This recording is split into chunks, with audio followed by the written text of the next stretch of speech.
नमस्कार, मी पंजाब द हवामान अभ्यासक मुक्काम पोस्ट गोगली धामणगाव तालुका शेलू जिल्हा परभणी येत आहे. तर सर्व शेतकऱ्याला सांगू इच्छितो की आता काय करा, 1, 2, 3 जुलैपर्यंत शेतातले काम आटपून घ्या. कारण की राज्यामध्ये 4 तारखेपासून ते 10 तारखेपर्यंत जोरात पाऊस पडणार आहे, मुसळधार पडणार आहे, वडे नाले पडणार आहे. म्हणून हा अंदाज सगळ्या शेतकऱ्यांना लक्षात येतात. एकंदरीत परिस्थिती बघितली तर राज्यामध्ये आपण सांगितलं होतं की 27, 28, 29, 30ला सगळीकडे चांगला पाऊस पडेल. म्हणून सगळीकडे राज्यात पाऊस चांगला झाला.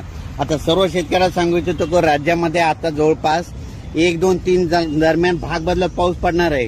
आता सरी येणारा सरी पावसाच्या सुरुवात होणार आहे. म्हणून ह्या 3 दिवसामध्ये लक्षात घ्या. म्हणजे 1 जुलै, 2 जुलै, 3 आणि 4 जुलैपर्यंत राज्यामध्ये आता सरीचा पाऊस येणार आहे. म्हणून हा अंदाज लक्षात घ्या. परत शेतकऱ्याला सांगू इच्छितो की राज्यात आता ह्या 3 दिवसात ज्यांना शेतीचे कामे आटपायचे तर त्यांनी आटपून घ्या.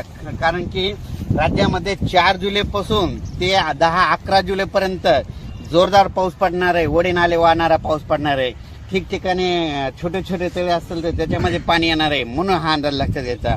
एकंदरीत परिस्थिती बघायची झाली तर राज्यामध्ये म्हणजे सध्या आता एकदम पाऊस एकदम बंद होणारच नाही, चालूच राहणार आहे. म्हणून हा अंदाज सर्व शेतकऱ्यांना लक्षात घ्यायचा.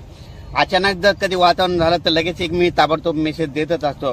पण तरी परंतु सर्व शेतकऱ्याला सांगू इच्छितो ह्या 3-4 दिवसामध्ये 3 जुलैपर्यंत तुम्ही शेतीचे कामे आटपा. कारण की राज्यामध्ये 4 ते 10 दररोज वेगवेगळ्या भागात जोराचा पाऊस पडणार आहे. म्हणून हा अंदाज लक्षात घ्यायचा.